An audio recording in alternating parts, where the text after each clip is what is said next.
اعوذ باللہ من الشیطان الرجیم بسم اللہ الرحمن الرحیم الحمد للہ رب العالمین۔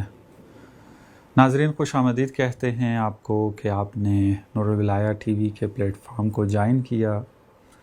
اور آپ کو معلوم ہے کہ ہم ایام محرم کے اندر نہضت کربلا، نہضت عاشوراء اور امام حسین علیہ السلام کے متعلق جتنے بھی مطالب اہم ہیں اور جو ہم درس حاصل کر سکتے ہیں امام حسین علیہ السلام کی زندگی سے، نہضت کربلا و نہضت عاشوراء سے، ان کے اوپر گفتگو کریں، ان مطالب کو بیان کریں اور پھر ان کو اپنی زندگیوں پر اجرا و لاگو کر سکیں۔ آج ایک اہم موضوع کے اوپر گفتگو کرنے جا رہے ہیں، اور یہ وہ موضوع ہے کہ جو مومن کی علامت ہے ہمارے معاشرے کے اندر، وہ ہے زیارت عاشوراء کی شرح مختصر انداز میں۔ زیارت عاشوراء ہم دیکھتے ہیں اپنے معاشرے میں کہ ہر مومن کی خواہش یہ ہوتی ہے اور فخر محسوس کرتا ہے اپنے لیے کہ وہ حتماً اس کو پڑھے۔ عادت ہے مومنین کی اور ہونی بھی چاہیے، اور اس کے اوپر تاکید بھی ہے۔ زیارت عاشوراء کے اندر کون سے اہم ترین مطالب ہیں کہ جن کی طرف توجہ کرنا ضروری ہے، کیونکہ فقط قراءت، فقط اس کو پڑھ لینا یہ کافی نہیں ہوتا،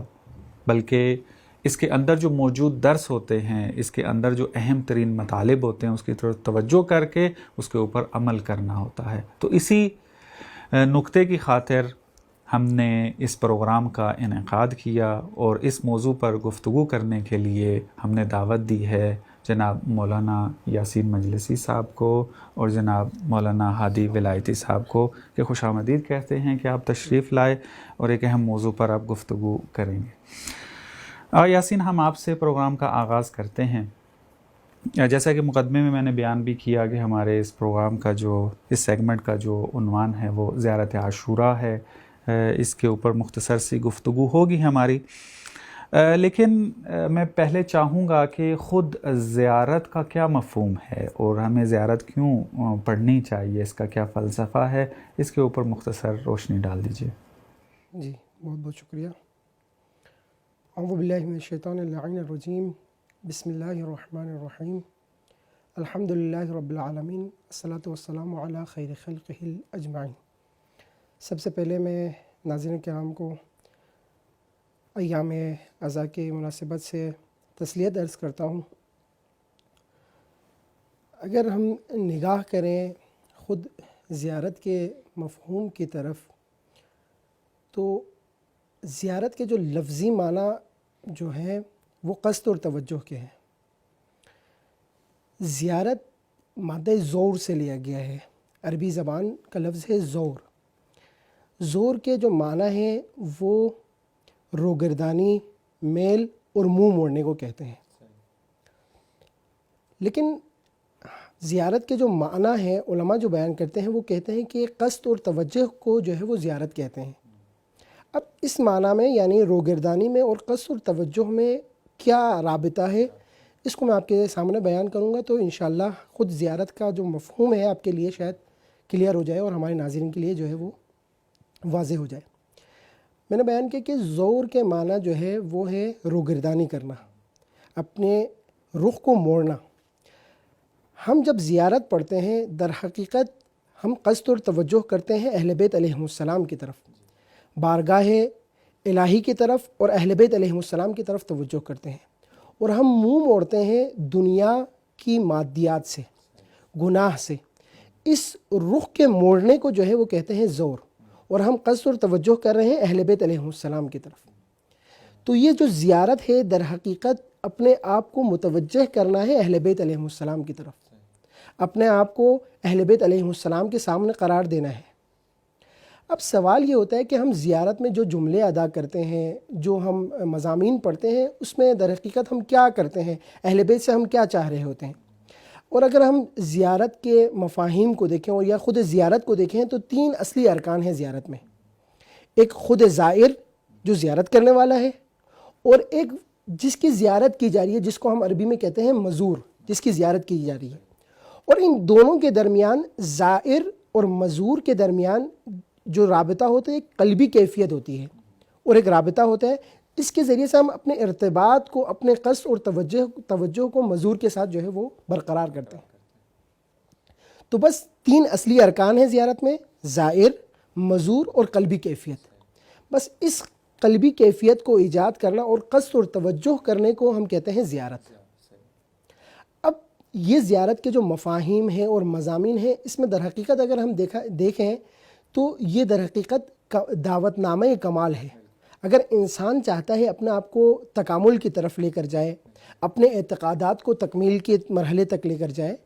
تو یہ زیارت نامہ در حقیقت دعوت نامہ کمال ہے۔ انسان جب زیارات پڑھتا ہے وہ گواہی دیتا ہے، ہم دیکھتے ہیں کہ ہم زیارات میں گواہی دیتے ہیں، اور اسی طرح سے اپنے اعتقادات کو اہل بیت علیہ السلام کے سامنے قرار دیتے ہیں اور ان کی حقانیت پر جو ہے وہ گواہی دیتے ہیں۔ اور اگر یہ مفاہیم ہمارے لیے راسخ ہو جائیں ہمارے اندر، اور ہم ان مفاہیم کی طرف توجہ کریں، تو ہماری معرفت بھی بڑھتی ہے اور ہم اپنے اصلی ہدف کی طرف گامزن ہو جاتے ہیں۔ بالکل، آگے بہت اچھا نقطہ آپ نے بیان کیا ہے اس میں کہ زائر اور مزور کے درمیان جو ایک تیسری چیز پائی جاتی ہے وہ ہے قلبی کیفیت، اور یہ قلبی کیفیت ہی ہے کہ جس کے ذریعے ہم، آپ یوں کہہ لیں کہ معرفت بھی اسی قلب سے پھوٹتی ہے، اور جو عاطفی پہلو ہے اس کا تعلق بھی جو ہے وہ اسی قلب سے ہے، اور یہ دونوں چیزیں انسان کی زندگی کے اندر ضروری ہیں کہ معرفت بھی حاصل ہو اس کو، اور اس کے اندر جو ہے وہ عاطفی پہلو موجود ہو۔ اور زیارت کے اندر ہم یہ بیان کر سکتے ہیں کہ انسان جب زیارت کرتا ہے تو یہ دونوں چیزیں اس کو حاصل ہوتی ہیں، کہ مختصر طور پہ آپ نے بہت اچھے طریقے سے بیان کیا ہے۔ آغا صاحب، موضوع ہمارا جو ہے وہ زیارت عاشوراء ہے، اور زیارت کا مفہوم کیا ہے آغا صاحب نے مختصر طور پہ بیان کر دیا ہے۔ میں چاہوں گا کہ خود زیارت عاشوراء کے حوالے سے ائمہ علیہم السلام کی طرف سے بہت زیادہ روایات اس کی فضیلت میں وارد ہوئی ہیں، میں چاہوں گا کہ آپ ان کو مختصر طور پہ یہاں پر بیان کریں۔ اعوذ باللہ من الشیطان الرجیم، بسم اللہ الرحمن الرحیم، الحمدللہ رب العالمین، اللہم صلی علی محمد وآل محمد وعجل فرجہم۔ سب سے پہلے تو میں ایک بات اضافہ کرنا چاہوں گا، جو آپ نے پہلے سوال کیا تھا، ایک بزرگوار نے بہت اچھی بات بیان کی تھی، کہہ رہے تھے کہ زیارت کیا ہے؟ حضور الزائر عند المزور، زائر کا مزور کے یہاں پر حاضر ہو جانا۔ پھر فرمانے لگے کہ اگر عام انسان ایک دوسرے کی زیارت کرنے کے لیے جائیں تو اس کے لیے لازم ہے کہ یا میں آپ کے گھر پر آؤں یا آپ میرے گھر پر آئیں، یا کوئی جگہ طے کر کے ملیں، کیونکہ ہمارے درمیان حاضر ہونے کے لیے ایک دوسرے کو دیکھنا، ایک دوسرے کے پاس آنا ضروری ہے۔ پھر وہ فرمانے لگے کہ جب ہم ائمہ کی زیارت کرنے کے لیے جاتے ہیں تو چونکہ ہمارا عقیدہ یہ ہے کہ وہ تمام جگہوں پر موجود ہیں، تمام جگہ پر ناظر ہیں، تو اب ان کے یہاں پر حاضر ہونے کے لیے ضروری نہیں ہے کہ میں اپنے گھر سے اٹھ کر کربلا تک جاؤں اور حاضر ہوں۔ اگر وہ قلبی کیفیت کی جس کی بات یاسین بھائی کر رہے تھے، وہ اگر آپ کے اپنے شہر میں بیٹھ کر، اپنے گھر میں بیٹھ کر بھی جو ہے وہ پوری ہو جاتی ہے، تو آپ جو ہے وہ حاضر ہو جاتے ہیں مزور کے نزدیک، یعنی امام کے نزدیک۔ تو وہ کیفیت اگر قائم ہو جائے، اسی لیے بھی جو روایت بھی عرض کروں گا آپ کی خدمت میں، اس میں خود امام سے اس نے سوال کیا کہ مولا میں نہیں جا سکتا، تو مولا نے کہا نہیں، اپنے گھر کی چھت پر جاؤ، وہاں جا کر سوال کرو۔ جہاں تک زیارت عاشوراء کا تعلق ہے، دیکھیں سب سے پہلے قرآن مجید ہمیں دعوت دیتا ہے کہ ہم شعائر الہیہ کی تعظیم کریں۔ شعائر الہیہ کیا ہے؟ ہر وہ شے کہ جو پروردگار کی یاد دلائے، وہ شاعر الہی ہے، جو انسان کو اللہ کی یاد میں محو کر دے۔ اور امام حسین علیہ السلام کی شخصیت وہ ہے کہ جو انسان کو پروردگار متعال کی یاد میں محو کر دیتی، کہ جو کہا گیا کہ نجات کی کشتی میں سب سے سری بھی ہے اور سب سے وسیع بھی ہے، سب سے زیادہ گنجائش بھی اس میں زیادہ ہے، سب سے جلدی بھی پہنچانے والی ہے۔ انسان جب بھی سفر کرنا چاہتا ہے تو یہی چاہتا ہے کہ آرام دہ جگہ بھی مل جائے، وسیع بھی ہو جو گاڑی ہو، سری بھی ہو، جلدی پہنچائے۔ نجات کی طرف جانا چاہتا ہے، یہ امام کی کشتی وسیع بھی ہے اور سری بھی ہے۔ یہ روایت کے جملے ہیں۔ تو سب سے پہلے تو زیارت عاشوراء اگر انسان اسی قلبی کیفیت کے ساتھ اور نجات کی طرف بڑھتے ہوئے اور پروردگار کی طرف بڑھتے ہوئے اس کو پڑھتا ہے تو یہ شعائر الہیہ میں سے ہو جائے گا۔ تو قرآن میں اس کا تذکرہ موجود ہے۔ اب آئیے احادیث معصومین علیہم السلام کی جانب۔ تو جو روایت آپ کی خدمت میں پیش کر رہا ہوں، بہت ساری روایات تھیں، لیکن اس کا انتخاب میں نے اس لیے کیا کیونکہ اس میں وہی نقطہ کہ اس نے آخر میں امام نے دو نقطے اس میں بہت اہم ہیں. ایک یہ کہ امام نے اس میں سے مکان کی قید کو ہٹایا ہے, کہا کہ نہیں کربلا میں حاضر ہونا ضروری نہیں ہے, اپنے گھر سے بھی پڑھ سکتے ہو. دوسرا امام نے اس میں صراحت کے ساتھ زمان کی قید کو بھی ہٹایا ہے اور کہا ہے کہ نہیں صرف عاشورہ کے دن نہیں, اگر تم استطاعت رکھتے ہو, اگر جو ہے وہ پڑھ سکتے ہو تو اپنی زندگی میں روز اس زیارت کو پڑھو. تو یہ روایت اس اعتبار سے ایک جامع روایت ہے. اور مشہور و معروف راوی ہیں علقمہ بن محمد کہ جن کے نام سے وہی دعائے علقمہ بھی مروی ہے کہ جو زیارت عاشورہ کے بعد ہم پڑھتے ہیں. فرماتے ہیں کہ مولا امام محمد باقر علیہ السلام نے فرمایا کہ منظار الحسین علیہ السلام یوم العاشورہ, جو ہے وہ عاشورہ کے دن امام حسین علیہ السلام کی زیارت کرے گا,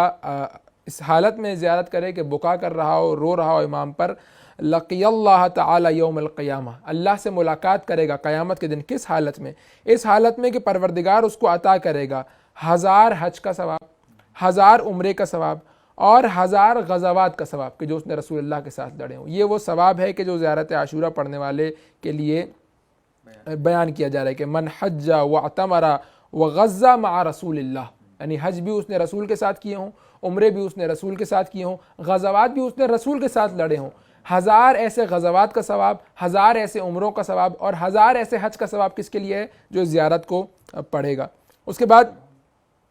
اور ومع الائمۃ الراشدین, یا ائمہ راشدین علیہم السلام کے ساتھ اس نے جہاد کیا ہو یا غزوات میں شرکت کی ہو یا حج کی ہو یا عمرے کی ہو. اس کے بعد پھر راوی سوال کرتا ہے مولا سے کہ جعلت فداک, میری جان آپ پر قربان ہو جائے, بتائیں کہ جو نہ پہنچ سکے کربلا, جو امام کے یہاں پر حاضر نہ ہو سکے, وہ کیا کرے؟ تو امام علیہ السلام اس سے فرماتے ہیں کہ اگر نہ کر سکے اذا کان ذلک اليوم, اگر اس طرح کا کوئی دن آ جائے, برز الی الصحراء, یا صحرا کی طرف چلا جائے, او صعد سطحا مرتفعا فی دارہ, یا اپنے گھر میں کسی اونچی جگہ پر چلا جائے, کسی اونچی جگہ پر چلا جائے اور وہاں پر جا کر جو ہے امام علیہ السلام کو سلام کرے, وہاں پر امام کی طرف متوجہ ہو. اور پھر اس کے بعد امام اس پوری زیارت کو بیان کرتے ہیں, اور اس پوری زیارت کو بیان کرنے کے بعد کہ جس کو ہم زیارت عاشورہ کہتے ہیں, آخر میں امام فرماتے ہیں کہ یا علقمہ, اے علقمہ, ان استطعت, اگر تم مستطیع ہو, اگر تم جو ہے وہ کر سکتے ہو یہ کام, تو ہر روز امام علیہ السلام کی زیارت کرو. فافعل فلک ثواب جمیع ذالک انشاءاللہ, تو یہ ثواب جو عاشورہ کے دن زیارت پڑھنے کا تمہیں بیان کیا گیا ہے, اگر تم ہر روز اس زیارت کو پڑھو گے, اگر پڑھ سکتے ہو تو تمہیں ہر روز جو ہے وہ یہ ثواب ملے گا. تو یہ وہ روایات میں یہ ثواب. آئیے علماء کی طرف, کیا علماء کی سیرت میں آپ کی اس بات میں ایک نقطہ ایڈ کرنا چاہوں گا. بہت خوبصورت سے جملے آپ نے انتخاب کیے روایت کے اندر جو تھے کہ اگر انسان زیارت عاشورہ کرے گا, امام کی زیارت کرے گا تو پروردگار کی ملاقات نصیب ہوگی.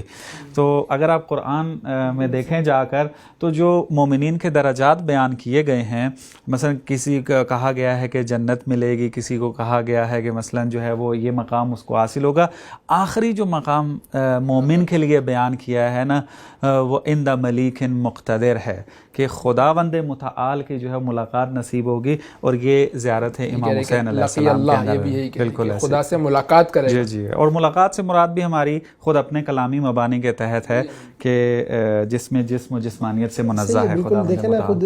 اگر ہم اہل بیت علیہ السلام کی طرف نگاہ کریں تو یہ وجہ اللہ ہے.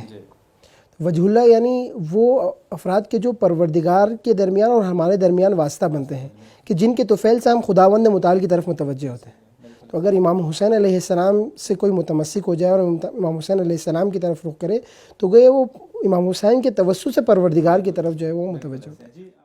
علماء کی زندگی میں آ جائیں, دو واقعات آپ کی خدمت میں پیش کرنا چاہتا ہوں مختصراً. ایک شیخ انصاری کا واقعہ کہ کون واقف نہیں ان کی شخصیت سے, آج ہمارے پاس حوزے میں جو نظام ہے سب کچھ ان کا دیا ہوا ہے. شیخ انصاری کا جو فقہ اصول میں آج جو مباحث ہیں وہ شیخ انصاری کی دی ہوئی ہیں. فرماتے ہیں کہ دن میں 1 دفعہ یا 2 دفعہ ہر روز 100 دفعہ سلام اور 100 دفعہ لعن کے ساتھ زیارت عاشورہ کی تلاوت کرتے ہیں, یعنی مکمل جو آداب ہیں اس کے ساتھ, مکمل آداب کے ساتھ. ایک واقعے میں نقل کیا گیا 1 دفعہ, خود ان کے پوتے نے جو واقعہ نقل کیا اس میں کہا کہ 2 دفعہ دن میں, 1 دفعہ صبح, 1 دفعہ عصر کے وقت, 2 دفعہ امیر المومنین کے حرم میں جا کر زیارت عاشورہ کی تلاوت کرتے ہیں, 100 دفعہ سلام کے ساتھ اور 100 دفعہ لعن کے ساتھ. اور پھر خود کہتے ہیں کہ جو لوگ ان کو زیارت پڑھتے ہوئے دیکھتے تھے وہ کہتے تھے کہ واقعاً درس و بحث سے اس کا کوئی تعلق نہیں ہے, اور جو درس و بحث میں کرتے ہوئے دیکھتے تھے وہ کہتے تھے کہ واقعاً اتنا وقت بھی میسر آتا ہے کہ یہ سارے کام کرتے ہیں. لیکن کہا کہ یہ دونوں چیزیں ان کی زندگی میں جم ہوئی. شیخ عبد الکریم حائری جو حوزہ علمیہ قم کے مؤسس ہیں، وہ کہتے ہیں ہم سامرہ میں تھے، وہ وبا آ گئی سامرہ کے اندر کہ روزانہ کئی افراد جو ہے وہ اس دنیا سے چلے جاتے تھے. وہی آج کل جو وبا کی صورتحال ہے اس میں بھی شاید یہ موضوع ہو یہ واقعہ. فرماتے ہیں کہ زیارت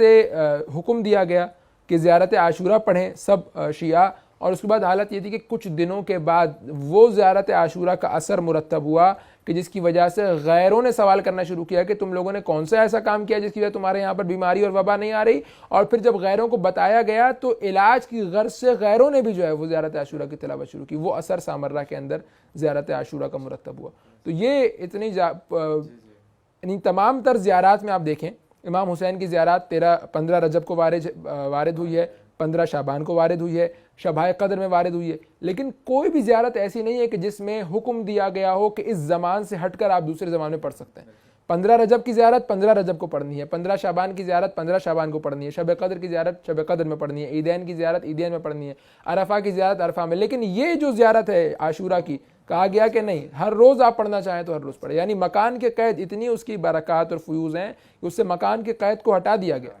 جب آپ جس دن پڑھنا چاہیں پڑھیں اور اس کے برکات اور فیوز کو حاصل کریں. جی بہت شکریہ آقا صاحب. زیارت عاشورہ کی فضیلت آقا صاحب نے بہت خوبصورت انداز میں جو ہے وہ بیان کی ہے آگے مختصر طور پہ، لیکن بعض اوقات ہم معاشرے میں دیکھتے ہیں یا تو سوال کی شکل میں بیان کیا جاتا ہے یا اعتراض کی شکل میں بیان کیا جاتا ہے کہ زیارت عاشورہ کی کوئی سند نہیں ہے، یا اگر سند ہے تو وہ ضعیف ہے. تو اس قسم کے اعتراض کر کے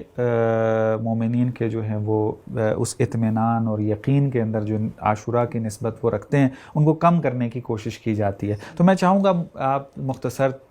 انداز میں جو ہے اس کی سند کے حوالے سے تھوڑی گفتگو کریں کہ آیا سند صحیح ہے یا نہیں ہے. اس کا دیکھیں، گرچہ کہ خود یہ ایک طولانی بحث ہے سند کے حوالے سے، لیکن جو افراد اعتراض کرتے ہیں خود زیارت عاشورہ پر،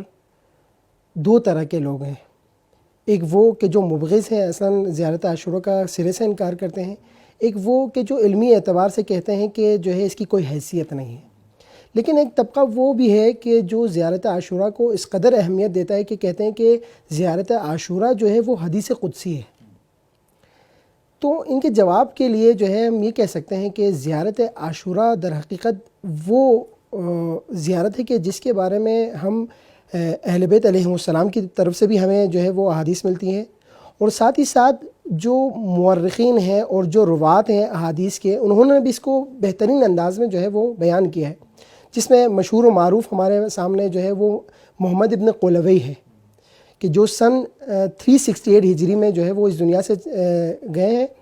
اور یہ وہ شخصیت ہیں کہ جنہوں نے امام کے صحابیوں کو درک کیا، ہم عصر رہے امام کے صحابیوں کے ساتھ.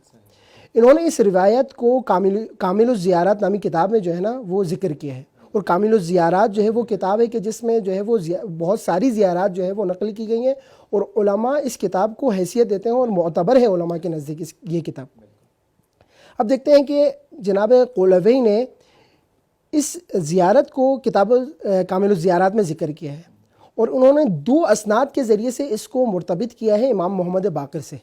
وہ کہا ہے کہ امام محمد باقر علیہ السلام سے یہ روایت نقل ہوئی. اور ساتھ ہی ساتھ اس کے علاوہ جو ہے وہ شیخ طوسی علیہم الرحمہ کی ایک حیثیت ہے. خود حدیثی میدان میں اگر ہم دیکھیں، رجالی میدان میں اگر ہم دیکھیں، خود اصولی میدان میں اگر دیکھیں، تو خود شیخ طوسی علیہ الرحمہ ان شخصیات میں سے کہ جو ہمارے کتب اربعہ میں سے ایک کے مصنف ہیں. تو وہ جب اس روایت کو نقل کر رہے ہیں اور اس زیارت کو جو موثق قرار دے رہے ہیں، تو پھر اس کے بعد جو ہے وہ اشکال کی کوئی جو ہے وہ گنجائش باقی نہیں رہتی. اور پھر خود اس بات کو بھی ہم رد کر سکتے ہیں کہ حدیث قدسی کے لیے ہمارے پاس کوئی دلائل جو ہے وہ قوی دلائل موجود نہیں ہے کہ اس کو ہم حدیث قدسی قرار دیں. اور مبغضین اور وہ افراد کے جو کہتے ہیں کہ جو ہے یہ زیارت جو ہے وہ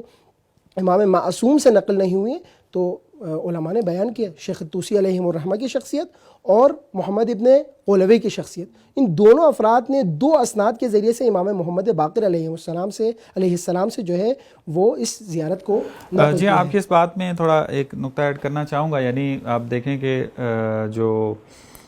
سند کی تحقیق کی جاتی ہے اس میں ایک مطلب جو بیان کیا جاتا ہے جب قرائن اکٹھے کیے جاتے ہیں ایک روایت کو درست قرار دینے کے لیے، معتبر قرار دینے کے لیے، ان میں سے ایک اہم ترین جو قرینہ پایا جاتا ہے وہ یہ ہے کہ کون سی قدیمی کتاب میں یہ نقل ہوا ہے، وہ کتاب معتبر ہے یا نہیں۔ ہم دیکھتے ہیں کہ کامل الزیارات ایک ایسی کتاب ہے کہ جس پہ تمام علماء کا اتفاق ہے۔ دوسرا جو ہے وہ مصنف ہم دیکھتے ہیں ابن قولوے، ان کے اعتبار کے اوپر بھی تمام علماء جو ہیں وہ متفق ہیں کہ ثقہ ہیں۔ اسی طریقے سے جناب شیخ طوسی علیہ رحمہ کی شخصیت پائی جاتی ہے۔ تو یہ ایک اہم ترین قرینہ بنتا ہے اس بات کا کہ یہ جو زیارت نقل ہوئی ہے جس سند کے ساتھ، تو یہ متن جو نقل ہوا ہے ہمارے پاس، یہ متن امام علیہ السلام سے صادر ہوا ہے۔ اسی طرح سے اگر ہم دیکھیں تو خود شیخ طوسی علیہ الرحمہ نے جو ہے وہ تفاسیر بھی بیان کی ہیں، ان کے بہت سارے کتب ہیں، ان میں سے ایک کتب جو ہے وہ دعاؤں کا مجموعہ ہے کہ جس کا نام ہے مصباح المتہجد۔ اس کتاب میں شیخ طوسی علیہ الرحمہ نے اس زیارت کو جو ہے وہ نقل کیا ہے۔ اور اگر ہم آج معاصرین کی افراد میں سے دیکھیں، یعنی وہ شخصیات کے جو علمی حوالے سے جو ہے ہمارے لیے معتبر ہیں، خود آیت اللہ شبیری زنجانی، آیت اللہ سبحانی کے جو رجالی شخصیات ہیں، یہ افراد ان افراد کی بھی توثیق کرتے ہیں، کہتے ہیں کہ یہ موثق ہے ہمارے لیے، اور جو روات جنہوں نے اس زیارت کو نقل کیا ہے ہمارے لیے، وہ بھی ہمارے لیے جو ہے وہ قابل موثق ہے، قابل اعتماد ہے۔ بالکل آغا شبیر زنجانی واقعاً تعریف کے محتاج نہیں ہے، حوزے کے اندر ایک رجالی شخصیت معروف ہیں، اور جتنے بھی اس وقت رجال کے اساتید موجود ہیں وہ انہی کے شاگرد ہیں۔ جی، تو اب جب یہ تمام دلائل ہمارے پاس موجود ہیں تو پھر ہم اس بات کو رد کر سکتے ہیں کہ جو لوگ یہ نسبت دیتے ہیں کہ زیارت عاشوراء امام سے نقل ہوئی ہے، یہ جو ہے میرے خیال میں کوئی جو ہے وہ قابل قبول بات نہیں ہے، کسی بھی صورت ہمارے لیے قابل قبول نہیں ہے۔ اب جو ہے وہ آپ خود ائمہ علیہ السلام کی سیرت کو دیکھیں تو امام ائمہ نے جو ہے وہ خصوصاً اسی زیارت عاشوراء کی طرف دیکھیں، امام جعفر صادق علیہ السلام سے جو روایت ہے، اور خود علماء کی سیرت، اب آیت اللہ بہجت کی جو ہے وہ سیرت کو دیکھیں تو آیت اللہ بہجت جو ہے وہ اپنے چاہنے والوں کو کہتے تھے کہ زیارت عاشوراء کا جو ہے نا وہ جو ہے، جی ہاں بالکل، یعنی اگر ہم جو ہے وہ قرائن اکٹھے کریں تو انسان کو اطمینان حاصل ہو جاتا ہے کہ یہ جو متن ہمارے پاس موجود ہے، یہ متن جو ہے وہ امام علیہ السلام سے ہی صادر ہوا ہے، اس میں کوئی شک و شبہ نہیں۔ جیسے پہلے عرض کیا کہ قدیمی کتاب میں اس کا نقل ہونا، اور پھر ایک معتبر مصنف کا نقل کرنا، اور پھر اس کے بعد جو ہے ماہرین رجال اور حدیث و درایا جو ہیں اس کی تائید اگر کرتے ہیں تو یہ تمام چیزیں اس بات کی علامت ہوتی ہیں کہ یہ متن جو ہے وہ معتبر ہے۔ ایک اور بات ہم اس طرح سے اضافہ کر سکتے ہیں کہ خود اگر مضمون اور محتوی زیارت عاشوراء کو ہم دیکھیں تو محتوی بھی کوئی ایسا محتوی نہیں ہے کہ جو قرآن اور دوسرے احادیث سے جو ہے ٹکرائے، قابل قبول ہے۔ یعنی یہ ایک اور قرینہ بن جاتا ہے، مثلا ہم یہ تقریباً جتنے بھی قرائن ہیں وہ سارے اس کے اندر موجود ہیں کہ جو اعتبار کے قرائن جو ہے وہ موجود ہیں۔ چونکہ ہمارے پاس وقت نہیں ہے کہ ہم سند کے اوپر بھی جو ہے وہ ایک ایک کر کے گفتگو کریں اس کے اوپر، اگرچہ بہت ساری کتابیں جو ہیں وہ لکھی جا چکی ہیں سند کے اوپر، اور تفصیل سے علماء نے جو ہے وہ سندی طور پر جواب دیا ہے کہ بعض راویوں کے اوپر اگر قال و قیل کی بھی گئی ہے تو وہاں پر جواب موجود ہے۔ انشاءاللہ اہل علم جو ہیں وہ اس کی طرف رجوع کر کے بعض سوالوں کا جواب وہاں سے حاصل کر سکتے ہیں آ کر۔ آغا صاحب یہاں تک تو ہماری بات ہو گئی، فضیلت زیارت عاشوراء کے اوپر گفتگو ہوئی، پھر سند کے اعتبار سے بھی مختصر طور پہ دیکھ لیا کہ اس کا اعتبار جو ہے وہ ثابت ہے، امام سے یہ صادر ہے۔ تو اب ہم وارد ہوتے ہیں تھوڑا اس کے متن کے اندر کہ اس کے متن میں کون سے اہم ترین نکات جو ہیں اس میں موجود ہیں جس کی طرف ہمیں توجہ کرنے کی ضرورت ہے۔ اس میں سے ایک جو محور پایا جاتا ہے، چونکہ ہم مکتب امامت و ولایت سے تعلق رکھنے والے ہیں تو یہیں سے ہم اپنی بات کا آغاز کرتے ہیں، وہ یہ کہ زیارت عاشوراء کے اندر کس عبارت میں امامت و ولایت اور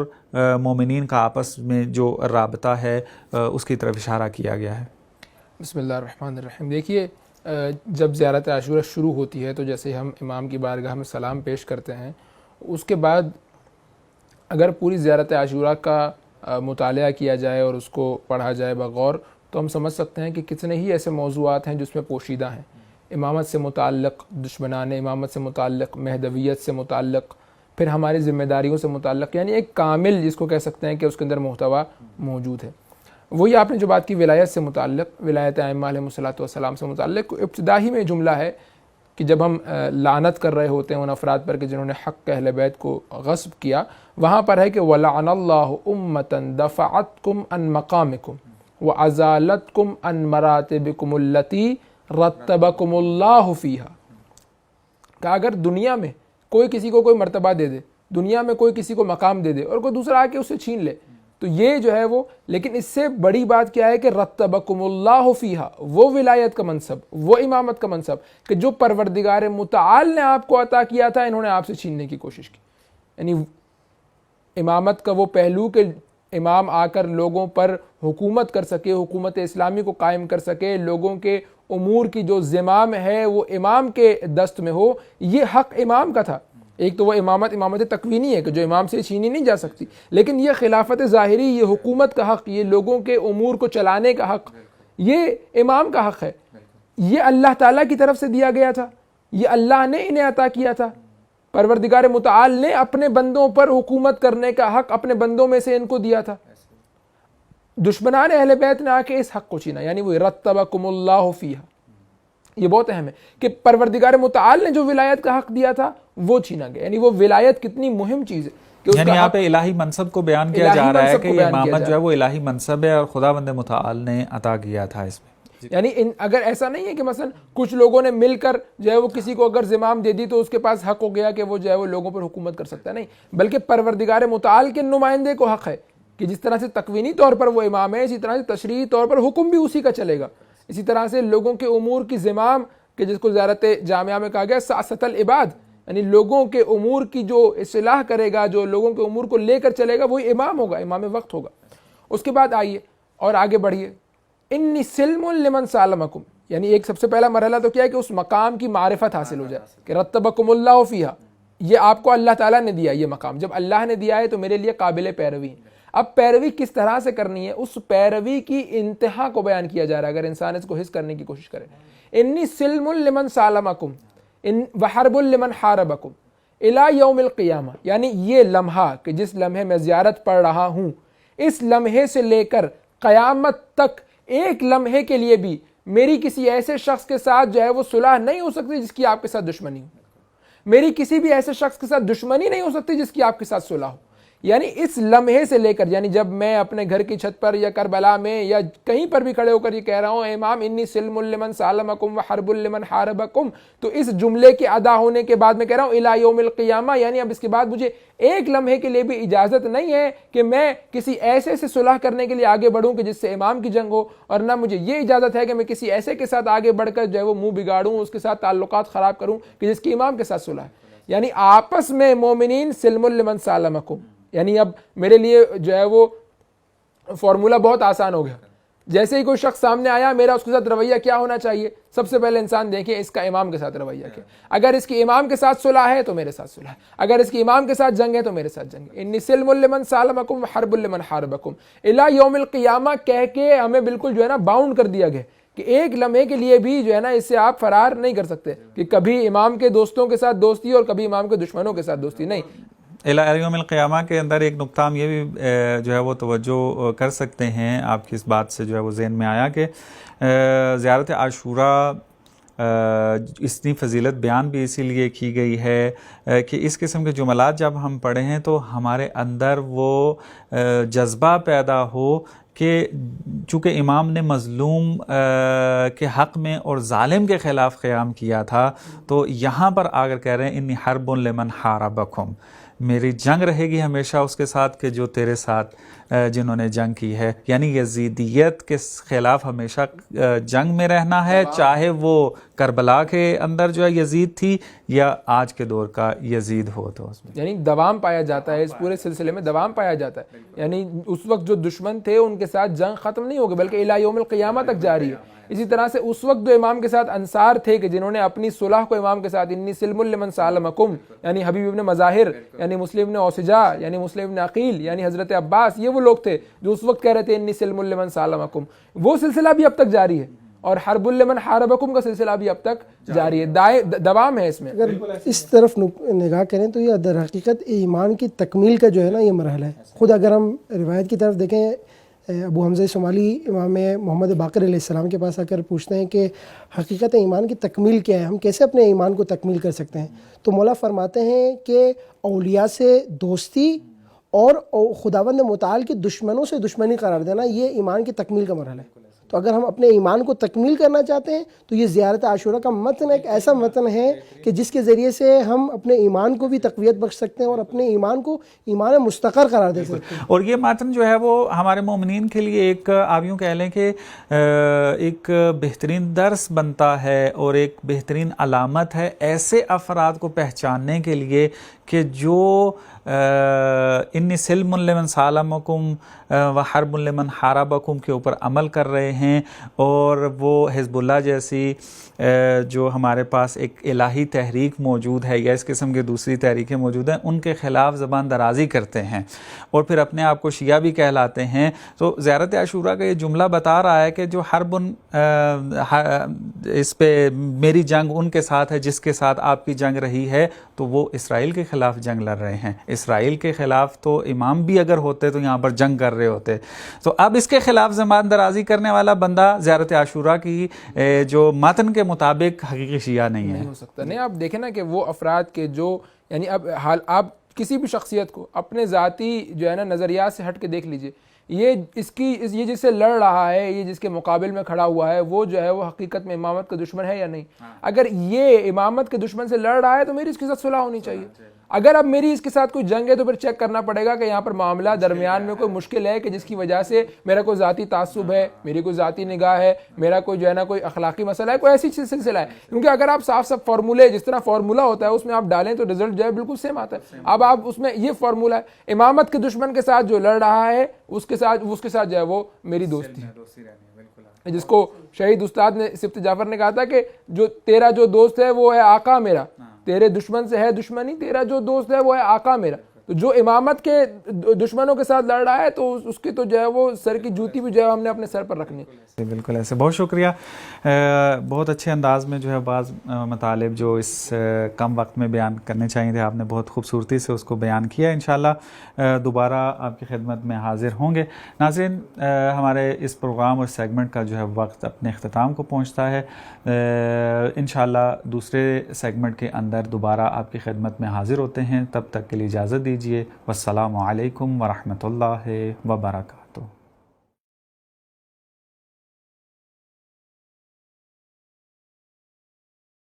نسبت به ابا عبدالله الحسین بی تفاوت نباشیم. خدا بی تفاوت نیست. نسبت به ابا عبدالله الحسین حساس باشیم. خدا نمیگذره از امام حسین، تو هم نگذره. از کنار امام حسین علیه السلام ساده عبور نکنید. صحرای مشهد هیچ کس ساده عبور نخواهد کرد.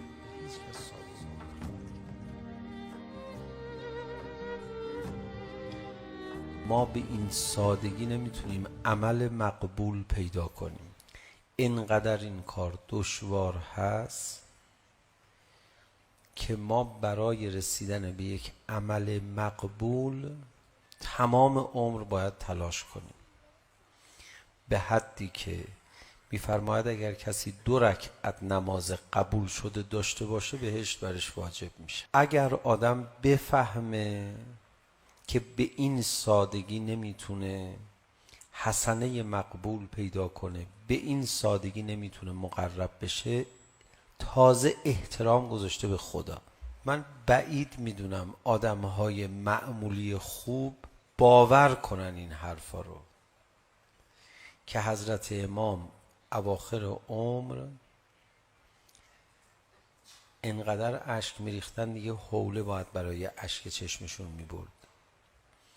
بعد میفرمودن ببینید من هر کاری میکنم نمیشه، تا جوونی دیگه فکری بکنید.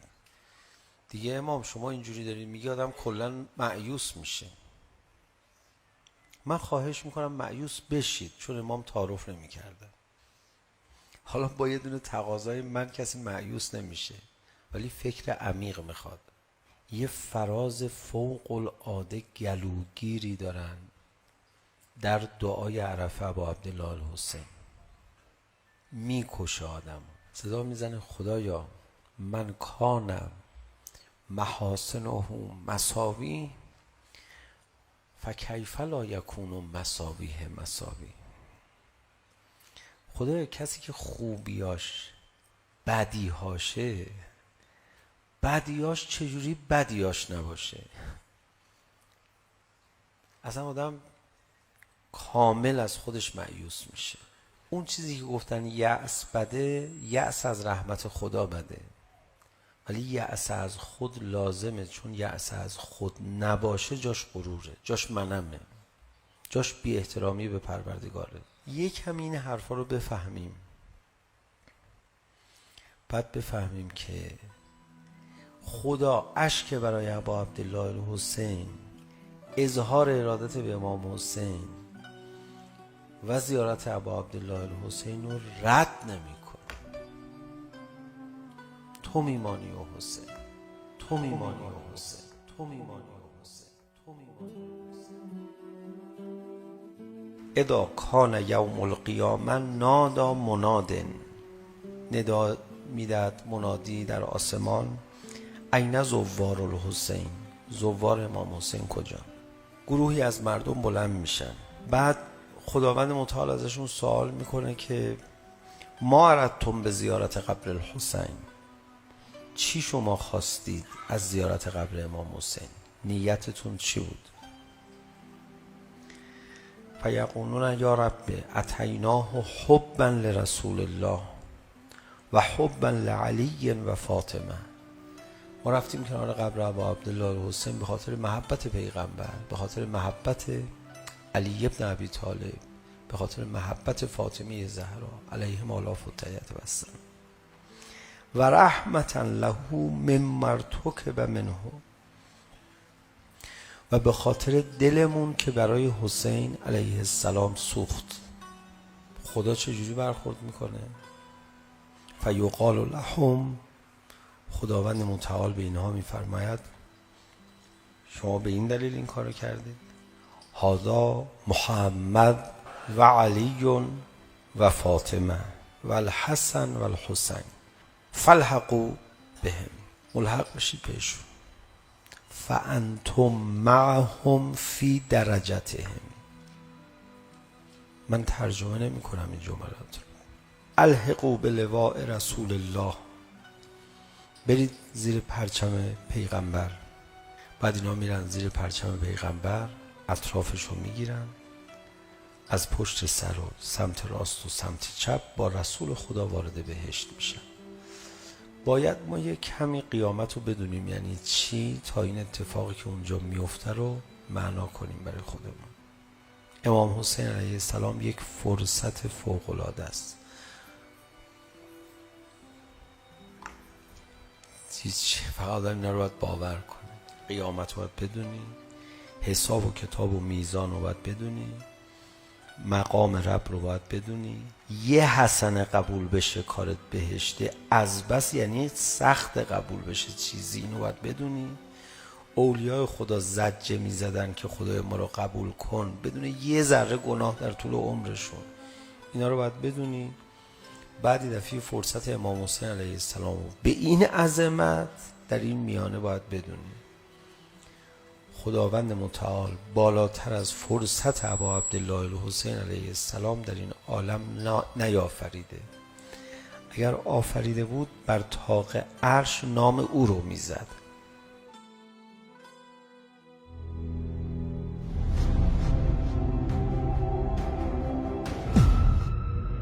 اینجا مرکز مقاومت است. اعوذ بالله من الشیطان الرجیم. بسم الله الرحمن الرحیم. الحمد لله رب العالمین. ناظرین، آپ کو خوش آمدید کہتے ہیں کہ آپ دوبارہ نور الولایہ کو آپ نے جوائن کیا، اور جیسا کہ آپ کو معلوم ہے کہ یہ ایام ماہ محرم کے ایام ہیں، اس کے اندر امام حسین علیہ السلام، نہضت امام حسین اور انصار امام حسین تحریک کربلا اس عنوانات سے کربلا کو یاد کیا جاتا ہے. اس کے اندر موجود جو درس ہیں ان درسوں کو بیان کیا جاتا ہے، ان کے فضائل، خصوصیات، اس کی تحریک کی جو خصوصیات ہیں اس کو بیان کیا جاتا ہے. اور یہ بھی آپ کو معلوم ہے کہ دوسرے سیگمنٹ کے اندر ہم معمولاً بعض ایسے سوالات کا جواب دیتے ہیں کہ جو اس نہضت کے اوپر یا تو سوال یا انداز میں بیان کیے جاتے ہیں یا اعتراض کی شکل میں بیان کیے جاتے ہیں. آج ایک اہم سوال اس پر گفتگو کرنے جا رہے ہیں، اور وہ ہے کہ امام حسین علیہ السلام نے معاویہ امیر شام کے زمانے میں کیوں قیام نہیں کیا. اور اس پر گفتگو کرنے کے لیے ہم نے دعوت دی ہے جناب مولانا زین عباس صاحب کو اور جناب مولانا اون حیدر عمران صاحب کو کہ خوش آمدید کہتے ہیں کہ آپ تشریف لائے اس اہم موضوع پر. اور اس سوال کے جواب میں آپ مطالب جو ہیں وہ بیان کریں گے. آغا زین، ہم پروگرام کا آغاز آپ سے کرتے ہیں. جیسا کہ مقدمے میں بیان کر دیا ہے کہ ہمارے پروگرام کا جو عنوان ہے وہ ہے کہ امام حسین علیہ السلام نے امیر شام کے زمانے میں قیام کیوں نہیں کیا، حالانکہ کربلا میں وہ قلیل ساتھیوں کے ساتھ گئے اور وہاں انہوں نے مسلحانہ قیام کیا ہے، لیکن یہی شرائط جو ہیں کسی حد تک پہلے بھی موجود تھے، تو اس وقت قیام کیوں نہیں کیا؟ اعوذ باللہ من الشیطان الرجیم، بسم اللہ الرحمن الرحیم، الحمد للہ والصلاة علی اہلہا، اللہم صلی علی محمد وآل محمد وعجل فرجہم. سب سے پہلے تو آپ کا شکریہ ادا کرتے ہیں کہ آپ نے یہ موقع فراہم کیا اور اس اہم سوال کو مطرح کیا، اٹھایا، تاکہ جن ناظرین کے ذہنوں میں یہ سوال ہے وہ حل ہو جائے. اور تعزیت عرض کرتے ہیں اس عظیم قربانی اور ان عظیم ایام کی، غم کے ایام کی، تمام ناظرین کی خدمت میں اور امام زمانہ علیہ الصلوۃ والسلام کی خدمت میں. جو سوال آپ نے مطرح کیا اس میں جو افراد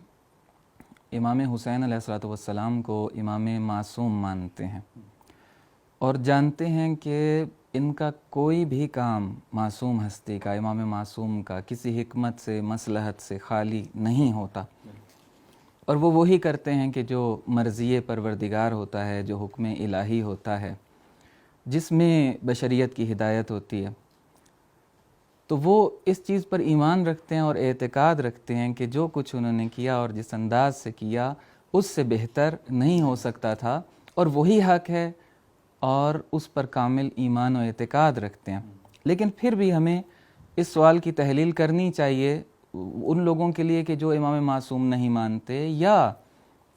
کسی بھی حوالے سے اس مسئلے کو سمجھنا چاہتے ہیں یا علی بصیرتن کسی چیز کو جاننا چاہتے ہیں.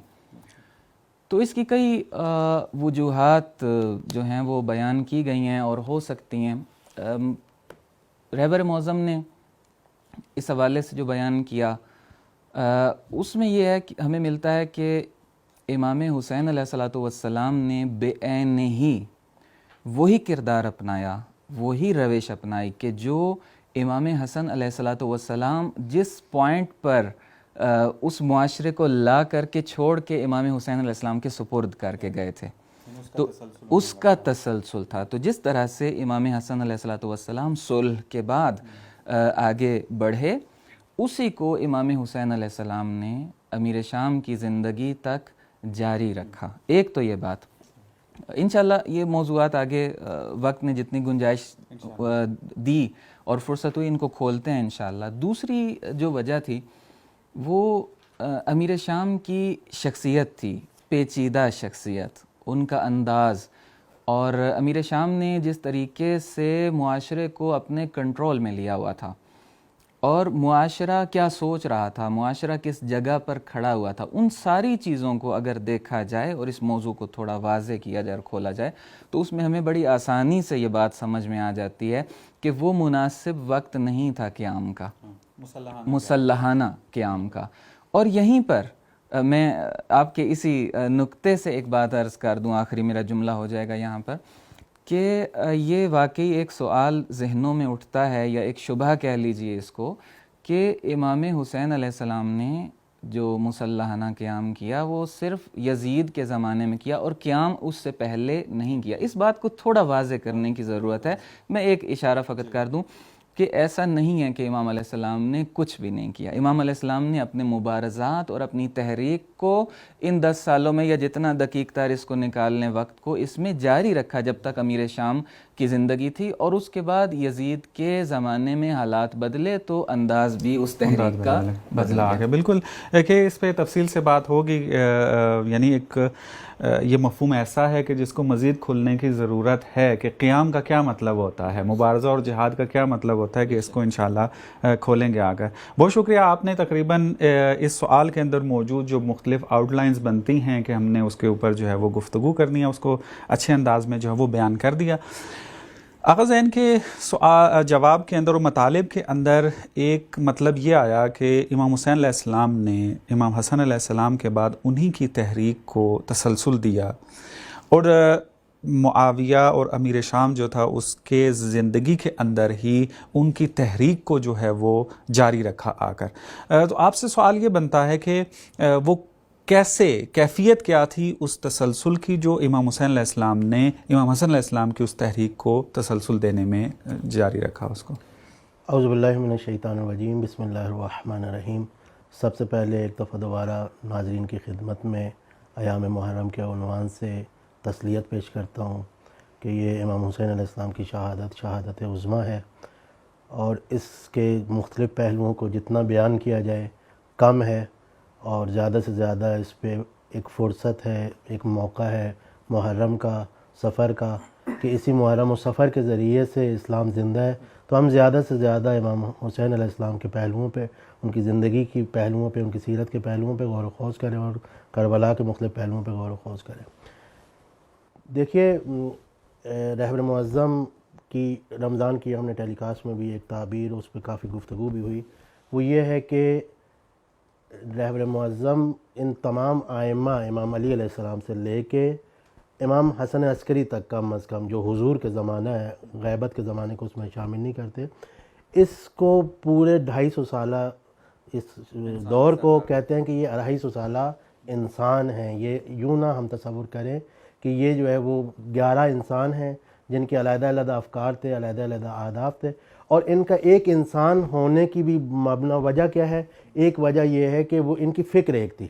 سب کی ایک فکر تھی, اور سب کے اہداف جو ہے وہ ایک ہی تھے. اور پھر کیونکہ یہ سارے کے سارے معصوم تھے اور علم لدنی کے حامل تھے, لہٰذا اس پوری فکر اور اہداف میں کسی بھی جگہ پہ کوئی خطا کا, کوئی لغزش کی جو ہے وہ گنجائش نہیں ہے. لہٰذا اس میں ایک ہم آہنگی پائی جاتی ہے, ہارمونی پائی جاتی ہے. اس جو 250 سالہ انسان کا یہ دور ہے, اس کو اگر ہم مختلف ادوار میں تقسیم کر لیں تو کم از کم 4 حصوں میں تقسیم ہوتا ہے. پہلا حصہ امیر المومنین علی بن ابی طالب علیہ السلام کا حکومت سے پہلے کا, رحلت پیغمبر سے حکومت سے پہلے تک کا. دوسرا وہ حصہ کہ جس میں ائمہ کے پاس حکومت رہی, امام علی کی حکومت اور تقریباً 6 مہینے امام حسن علیہ السلام کی حکومت. تیسرا وہ حصہ جو صلح امام حسن سے لے کے کربلا تک ہے, اور چوتھا حصہ جو ہے وہ کربلا سے لے کے امام حسن عسکری علیہ السلام کی وفات تک ہے, ان کی شہادت تک ہے. تو بس یہ 4 حصے بنتے ہیں. اب ہم جس حصے کے بارے میں گفتگو کر رہے ہیں وہ حصہ ہے تیسرا حصہ در حقیقت, امام حسن علیہ السلام کی صلح سے لے کے امام حسین علیہ السلام کے قیام تک, یا معاویہ کے مرنے تک, امیر شام کے مرنے تک, امام ان دونوں ائمہ کا کیا, کس طرح انہوں نے جہاد کیا, کیا ان کی روش رہی, اس حوالے سے ہماری جو ہے وہ گفتگو ہے. تو امام حسن علیہ السلام کو جس صورتحال کا سامنا تھا,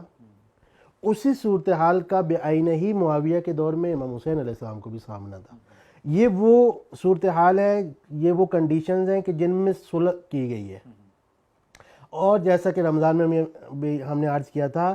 کہ مبارزے کو, جو آپ کا جہاد ہے مسلحانہ جہاد, اس کو وقتی طور پہ, ظاہری طور پہ ترک کر کے انڈر گراؤنڈ مبارزہ جو ہے وہ شروع کیا گیا تھا. اور یہاں پہ امام حسن علیہ السلام نے جو سب سے اہم کام جو کیا وہ کیا کیا, وہ جو حق کے پیروکار تھے, جو تشیع تھی, اس کا ایک تشکیلاتی نظام بنایا, ان کو آپس میں جوڑا, ان کے درمیان رابطہ قائم کیا. یہ رابطہ در حقیقت, یہ تشکیلاتی نظام وہ رابطہ ولایت ہے جو قرآن مومنین کے درمیان بھی کہتا ہے, قرار دیتا ہے کہ مومنین بھی ایک دوسرے کے اولیاء ہیں, ایک دوسرے سے ولایت کا ان کا رابطہ ہے، اور امام کے ساتھ بھی ان کا جو ہے وہ ولایت کا رابطہ ہے۔ اس تشکیلاتی سسٹم میں امام ہیں جو مرکز ہے،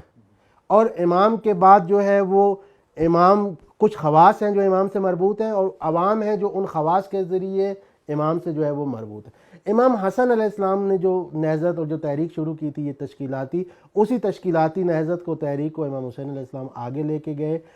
اصحاب کی تربیت کی، اصحاب کو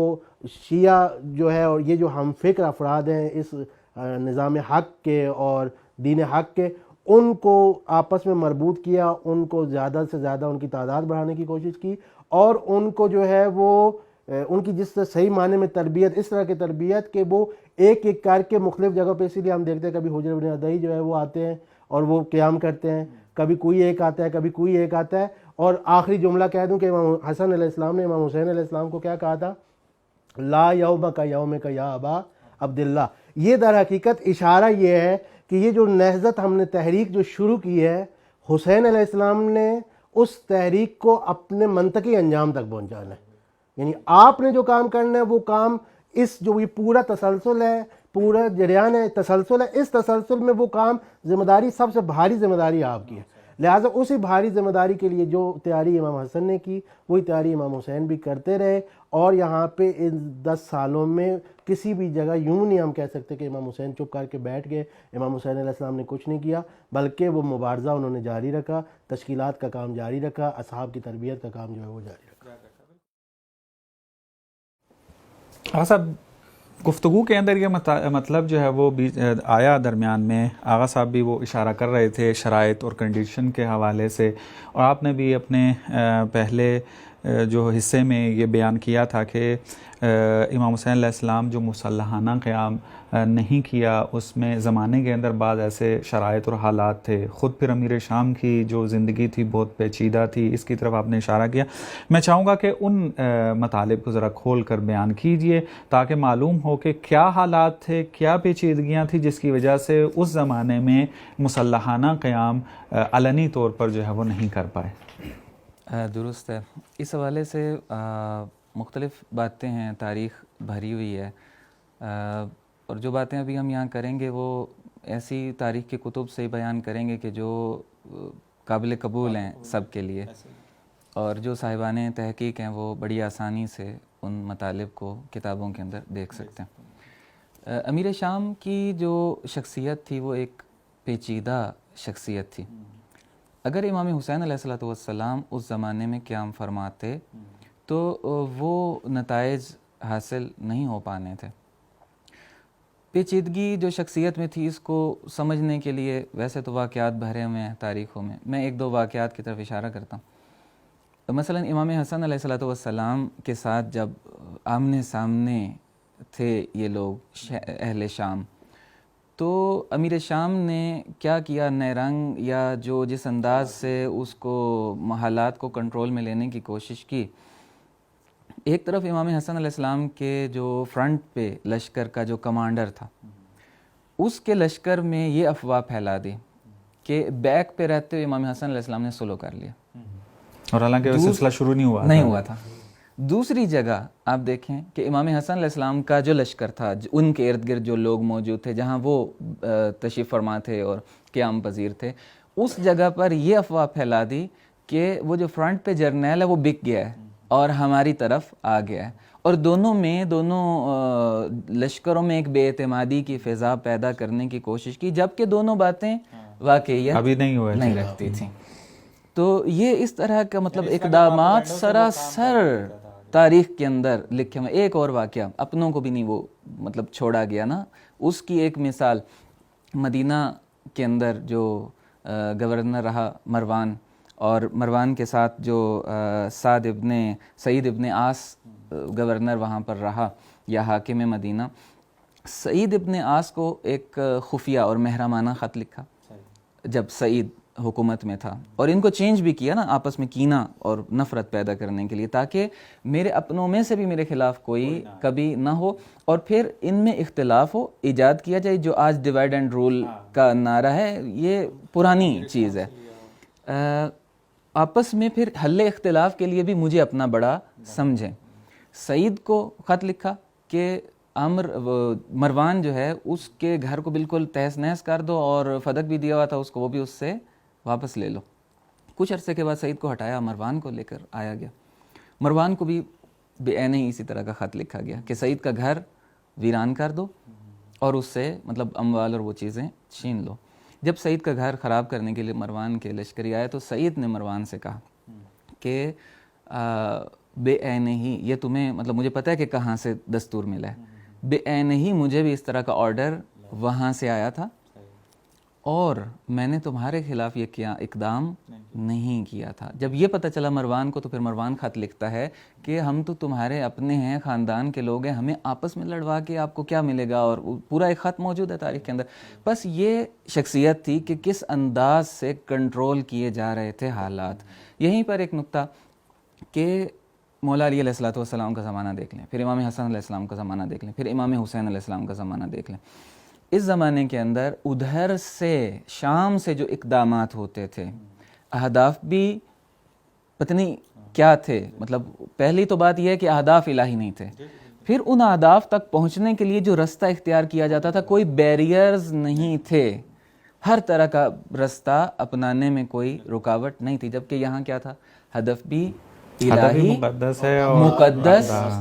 اور رستہ بھی مقدس، اس رستے سے ادھر ادھر نہیں جا سکتے تھے، ورنہ مولا علیہ السلام فرماتے ہیں کہ اگر اس زیرکی کو دیکھنا ہے، ایک الہی رہبر کے لیے یہی سب سے سخت مرحلہ ہوتا ہے، سخت مرحلہ ہوتا ہے کہ دشمن جو ہے وہ مکاری سے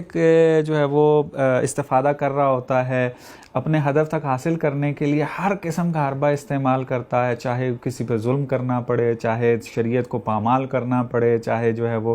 اور کوئی غیر مقدس جو ہے وہ راستہ ہے، لیکن الہی رہبر جو ہے ہمیشہ یہ کوشش کرتا ہے کہ ایسا راستہ اپنائے کہ جو الہی ہدف کی طرف لے کر جائے، اور الہی راستہ ہونا اور چاہیے۔ اس میں ظاہری طور پہ اگر خدا نہ خواستہ آپ کو ناکامی بھی نظر آ رہی ہو نا، تو لانگ رن میں آپ دیکھتے ہیں کہ کامیابی ہے، اقدار کی کامیابی ہوتی ہے، اقدار کی کامیابی ہے۔ آج آپ دیکھیے کہ آج جو ہے وہ کون سا مکتب کامیاب ہے، کون سا مکتب ہے جس کی زیادہ بات کی جاتی ہے، کس کی پیروی کی جاتی ہے، تو لانگ رن میں وہ کامیابی بھی ہے۔ ایک نقطہ میں یہاں اور آگے بڑھاؤں اس بات کو، اگر وقت کے دامن میں گنجائش، باتیں تو بہت ہیں، جتنی آپ خود روک دیجئے گا مجھے۔ شخصیت کی جو پیچیدگی تھی اس میں ایک اور چیز یہ کہ ظاہر و باطن میں فرق تھا، اور بناوٹ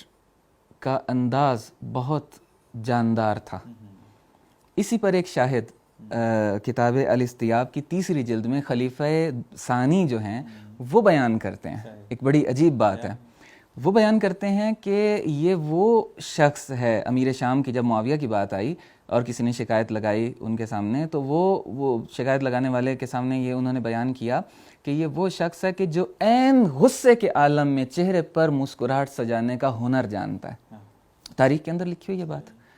اسی طرح سے دینداری اپنی کو اتنا شو کیا ہوا تھا کہ لوگ واقعی اچھا، ایک اور چیز پروپیگنڈا، یہ آج کل جیسے میڈیا ہے، ممبر ان کے پاس تھے، ان لوگوں کے پاس، اور خصوصاً شام کا جو معاشرہ تھا وہ دور تھا مکہ و مدینہ سے، اس دوری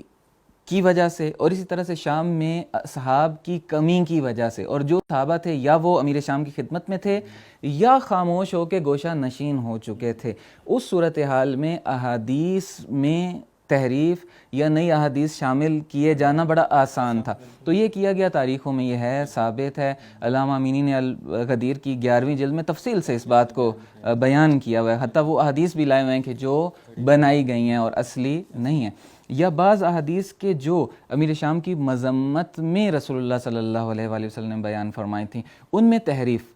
مثلا جب تم دیکھو معاویہ کو میرے ممبر پر امیر شام، جن کے لیے ہم مطلب لفظ کنایہ استعمال کریں، تو کیا کرو، فقتلوہ، اور تحریف کیا کروائی، فقبلوہ، فقتلوہ یعنی اس کو ہٹا دو رستے سے، اور فقبلوہ کروا دیا، اس کو لفظ بدلوا دیا، یعنی اس کی بات کو قبول کر لو، یعنی یہ سارے کام ہوتے رہے اور لوگ مانتے بھی تھے، قبول کر لیتے تھے پروپیگنڈا. اور مولا علی علیہ السلام کے بارے جو پروپیگنڈا تھا جب شہادت ہوئی تو شام کے لوگ مان ہی نہیں رہے تھے کہ مسجد میں کیوں گئے اور نماز بھی کیا پڑھتے تھے. پروپیگنڈا اتنا زیادہ تھا واقعا. یعنی یہاں سے ہم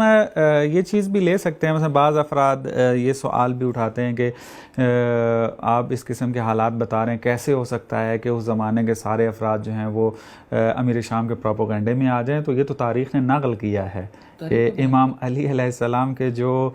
داماد پیغمبر تھے, ان کی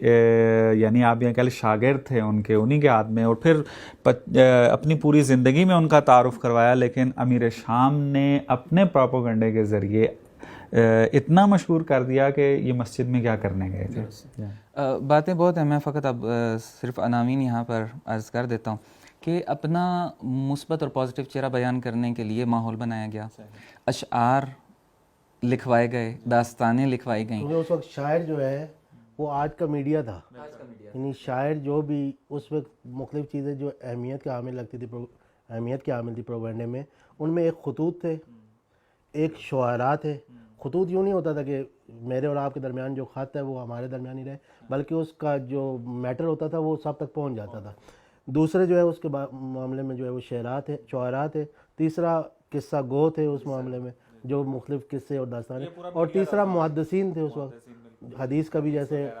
مولانا نے بیان فرمایا ہے کہ حدیث کی باقاعدہ گھڑنے کی جو ہے وہ پوری کی پوری فیکٹریاں تھیں. تو یہ جو سارے ہیلے ہیں ان کو اپنایا گیا پروپیگنڈا کے جتنے بھی تھے. اور اسی طرح سے اہل بیت اطہار علیہ السلام کا چہرہ بگاڑ کر پیش کرنے کی کوشش کی گئی اور شخصیت کشی بھرپور انداز سے کی گئی. اچھا, پھر علمی طور پر بھی اپنی بیک مضبوط کرنے کے لیے اقدامات کیے. فقط یہ نہیں تھا کہ لوگوں کو دھمکی دی جاتی ہے, تھریٹ کیا جاتا ہے یا اپنا ایک مثبت چہرہ پیش کیا, نہیں, علمی حوالے سے بھی مسائل کو پیچیدہ تر بنایا گیا. مثلا نظریہ اعتقادی مسائل, نظریہ ارجاء جس طرح سے تھا,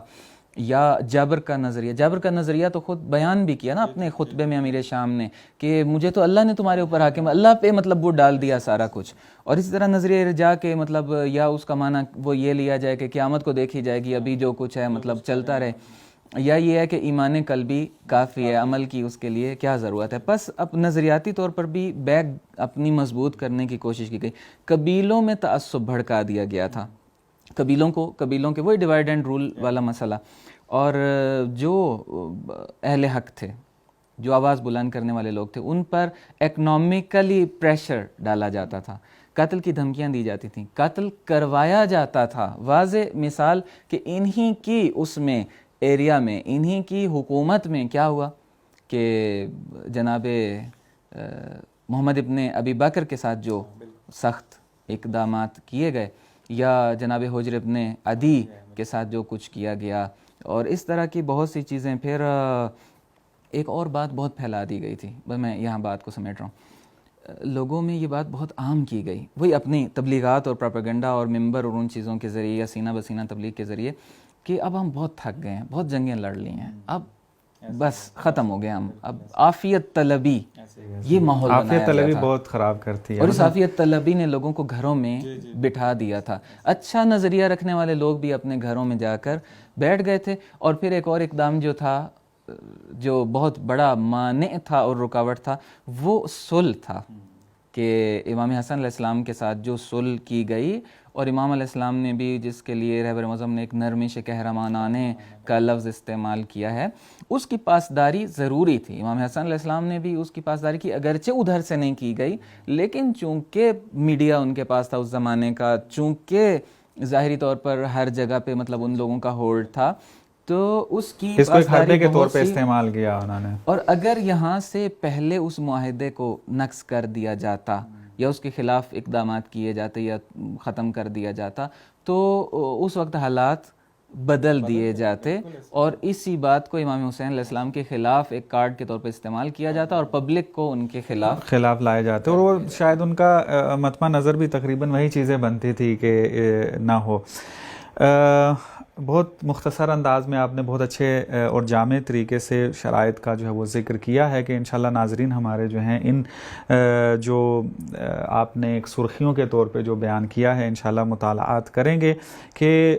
کیوں امام حسین علیہ السلام جو ہے وہ مسلحانہ قیام معاویہ کے زمانے میں نہیں کر پائے. ظاہر سی بات ہے کہ جہاں پر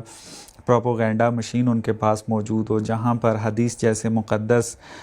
جو ایک طریقہ ہے اس کو تحریف کرنا اور اس کو جعل کرنا شروع کر دیا جائے، جہاں پر انسانوں کے اندر شعور کو سلب کرنا شروع کر دیا جائے، جہاں پر وہ حدیث کی کتابت پر پابندی موجود ہو اور اس کو بیان کرنے کی اجازت نہ دی جائے، یہ سب چیزیں جہاں پر جمع ہو جاتی ہیں تو ظاہری سی بات ہے کہ پھر اس دور کی جو عوام ہے وہ پھر ان کو امام حسین علیہ السلام جیسے الہی رہبر بھی جو ہیں وہ اتنی جلدی بصیرت نہیں دے سکتے. زمانہ لگتا ہے کہ وہ اس طریقہ کا. اور پھر یہی وجہ تھی کہ امام علیہ السلام نے انتظار کیا، جی جی اپنی جدوجہد جاری رکھی، لیکن انتظار کیا اور کب اس کا اسٹائل بدلے آگے بالکل آگے.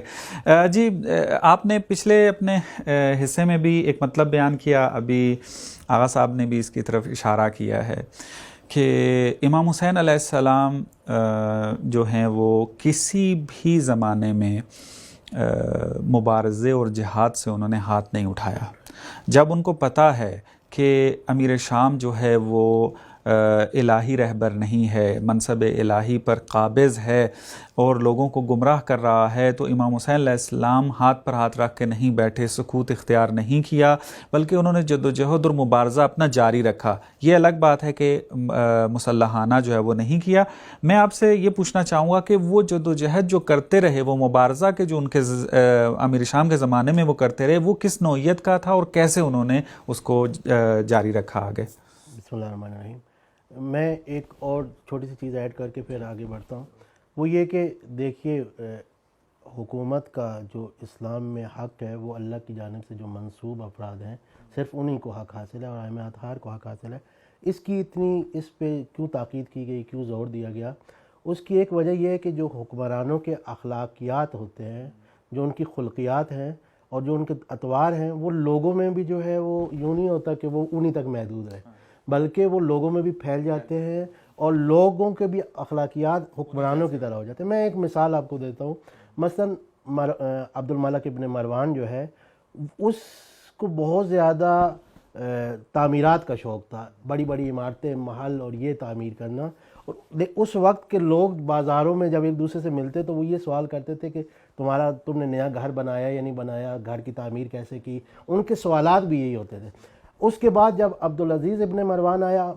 تو اس سے جو سوالات ہوتے تھے وہ یہ ہوتے تھے، کیونکہ وہ جو ہے وہ بہت زیادہ فاخر قسم کے لباس پہننے کا جو ہے وہ عادی تھا. تو اس وقت لوگ ایک دوسرے سے سوال کرتے تھے تم نے نیا کپڑا لیا نہیں لیا، کس طرح کے اپنے کپڑے دیے ہوئے ہیں درزی کو، یہ ہے وہ ہے،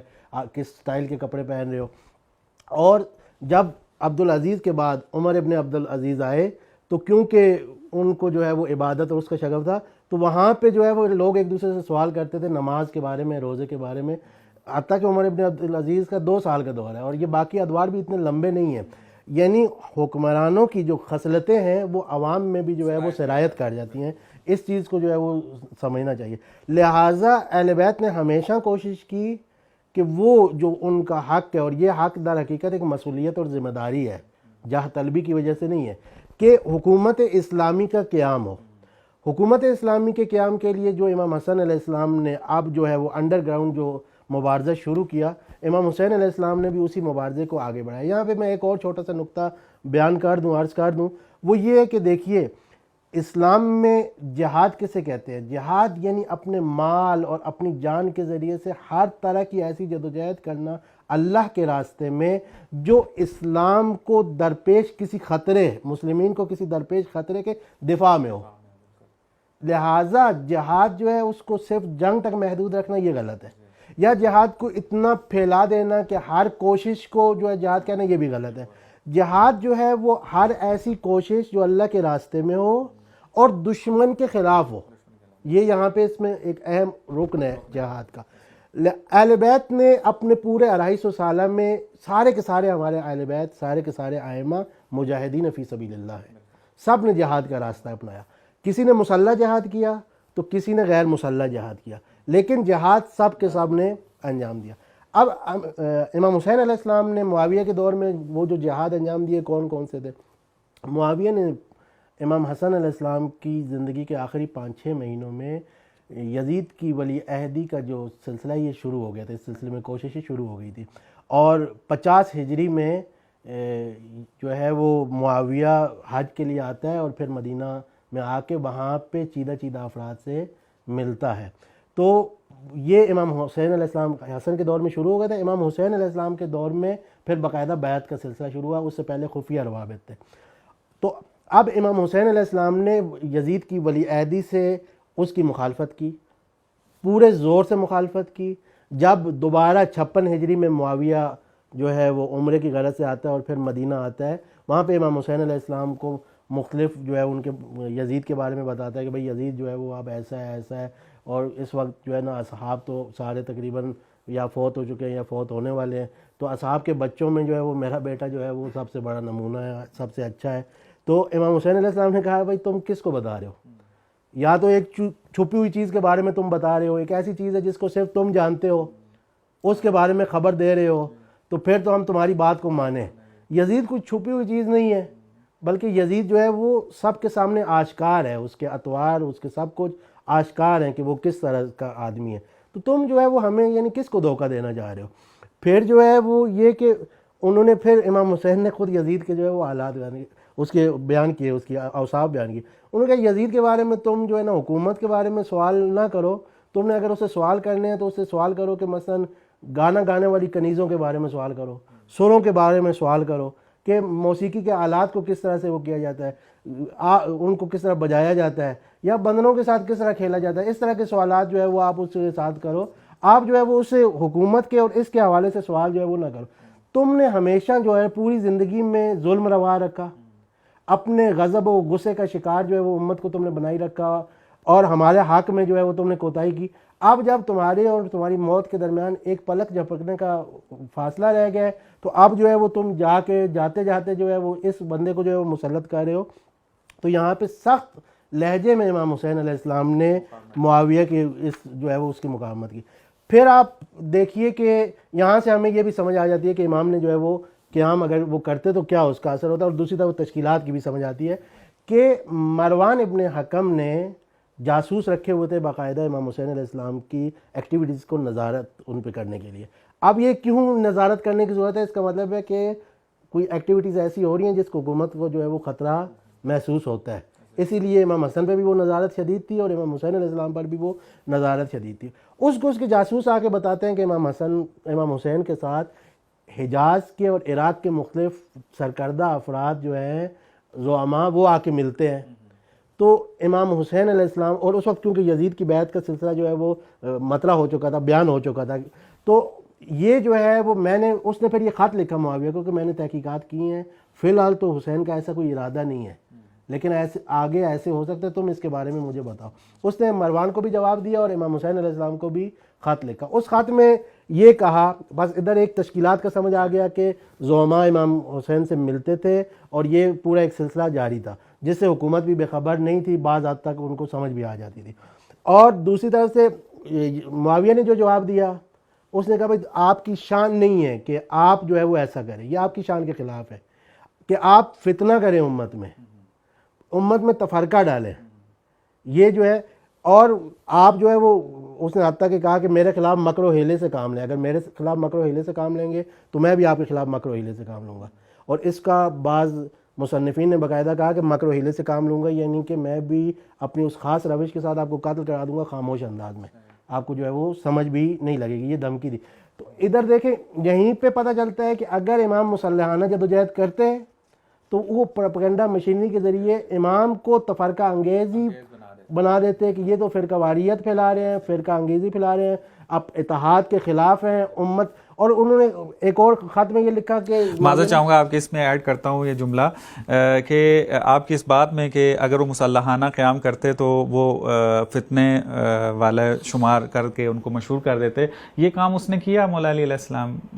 کی زندگی میں جب جنگیں ہوئی ہیں. ابھی بھی آپ مثلا وہابیت جو اس وقت موجود ہے ان کے سرکردوں سے جا کر مولا علی علیہ السلام کے بارے میں سوال کریں جا کر, وہ کہتے ہیں باقاعدہ کہ یہ مولا علی علیہ السلام کو نعوذ باللہ جو ہے وہ اقتدار کا لالچ تھا, ان کو اقتدار کی خاطر یہ جنگیں لڑی ہیں. اور یہ بات ایک وہابی کے جو یمنی ہیں اور بعد میں شیعہ ہوئے ہیں انہوں نے باقاعدہ اپنی پوری داستان بیان کیا. اور ابن تیمیہ نے اپنی کتاب کے اندر جو ہے وہ باقاعدہ لکھا ہے اس کو کہ اگر امام حسین علیہ السلام جیسا آپ نے یہ شرائط بیان کی ہیں کہ اگر قیام کر لیتے مسلحانہ تو یہ اس سے زیادہ پراپگنڈا کر کے انہوں نے امام حسین کو پیش کرنا تھا. انہوں نے جو ہے نا ایک خاص طریقوں سے اپنی خاص روشوں سے, جس کی طرف برادر زین نے بھی عباس نے بھی جو ہے وہ اشارہ فرمایا ہے, اپنی خاص روشوں سے ان کو شہید کر دینا تھا, راستے سے ہٹا دینا تھا. راستے سے ہٹا دینے کے بعد پروپیگنڈا ایسے کرنا تھا کہ امام حسین علیہ السلام وہاں پہ کیا ہوتا ہے کہ یہ تو اختلاف انہوں نے امت میں پھیلایا ہے, انہوں نے تو آ کے, اور وہ ساری کی ساری تحریک جو امام جس کو چلاتے وہ ساری کی ساری بری طرح ناکام ہو جاتی. اب یہاں پہ امام حسین علیہ السلام نے کیا جواب دیا, میں انتہائی مختصر انداز میں کہتا ہوں کہ امام حسین علیہ السلام نے کہا کہ میں جو جنگ کا قصد نہیں ہے, میں تمہارے خلاف ابھی جنگ نہیں کرنا چاہتا, ٹھیک ہے, لیکن جو میں تمہارے ساتھ جنگ نہیں کر رہا, یہ جو میں تمہارے ساتھ جنگ نہیں کر رہا تمہارے اور تمہارے حزب کے خلاف, تمہارے اور تمہاری جماعت کے خلاف, جو کہ تم قاسطین ہو, وہی لفظ استعمال کیا امام علی علیہ السلام, جو کہ تم قاسطین ہو یعنی بیت شکن ہو تم, اور تم جو ہے وہ خط شکن ہو, اور کیا اسے کہتے ہیں کہ عہد شکن ہو تم, اور ظالم ہو. قاسطین یعنی یہاں پہ ظالم ہو تم, عدل کے خلاف ہے, قاسطین ہو تم, اور تمہارے خلاف جو یہ میں جنگ نہیں کر رہا, اس جنگ کے لیے تم جو کہ ساتھ یہ بھی لفظ استعمال کیا کہ تم حزب شیطان ہو, اس کے لیے میں اللہ کی پناہ مانگتا ہوں, یعنی میں اس پہ راضی نہیں ہوں. یہ ہمارے لیے وہ ہے بہت زیادہ کہ اگر ہم طاغوت کے خلاف کسی بھی بنیاد پر کسی بھی وجہ سے مبارزہ نہیں کر پا رہے تو ہمیں اس مبارزے پر راضی نہیں ہونا چاہیے. امام حسین علیہ السلام جو معصوم ہے اس کے باوجود کہہ رہے ہیں, اور پوری حکمت عملی کی وجہ سے جنگ نہیں کر رہے, پھر بھی کہہ رہے ہیں کہ میں تمہارے خلاف میں حزب شیطان مانتا ہوں. یہیں پر ایک بات, آخری جو سفر تھا مکہ کی طرف امیر شام کا, اس میں جو گفتگو ہوئی تو اس نے امام حسین علیہ السلام کو اذیت پہنچانے کے لیے دردناک جملے استعمال کر کے جناب حجر ابن عدی اور ان کے ساتھیوں کے قتل کی اور شہادت کی بات کی کہ ہم نے ان کو مارا اور پھر ہم نے ان کو غسل دیا, حنوط کیا, اور ہم نے ان کے اوپر جنازہ پڑھا. امام حسین علیہ السلام نے کیا جواب دیا وہاں پر؟ عجیب جواب دیا, کہا کہ اچھا اس کا مطلب ہے کہ ان کی حجت تمہارے اوپر غالب آ گئی تھی, کہ تم ان کو مسلمان سمجھتے تھے, تم نے ان کو غسل دیا, ان کو کفن دیا, ان پر جنازہ پڑھا. اگر تمہارے اصحاب اور تمہارے ساتھیوں کو ہم نے قتل کیا تو نہ ان پر جنازہ پڑھیں گے, نہ انہیں غسل دیں گے, نہ انہیں دفن کریں گے. یعنی صریح طور پہ اپنا موقف بیان کر رہے ہیں, موقف اپنا بیان کر رہے ہیں کہ ہم تمہیں کیا سمجھتے ہیں, یعنی کہ تم حقیقت میں یہ امام علی علیہ السلام کا جب جنگ تھی تو ایک فرد تھا جو مشکوک ہو رہا تھا, تو اس کو عمار یاسر نے کہا تھا, انہوں نے کہا کہ بے آئینہ ہی یہ جو دو پرچم آپس میں دیکھ رہے ہو نا, میں نے ان کو جنگ بدر میں بھی انہی کو دیکھا ہے, اس طرف یہی پرچم تھا, صرف یہ اس وقت کیا کہتے تھے, زندہ باد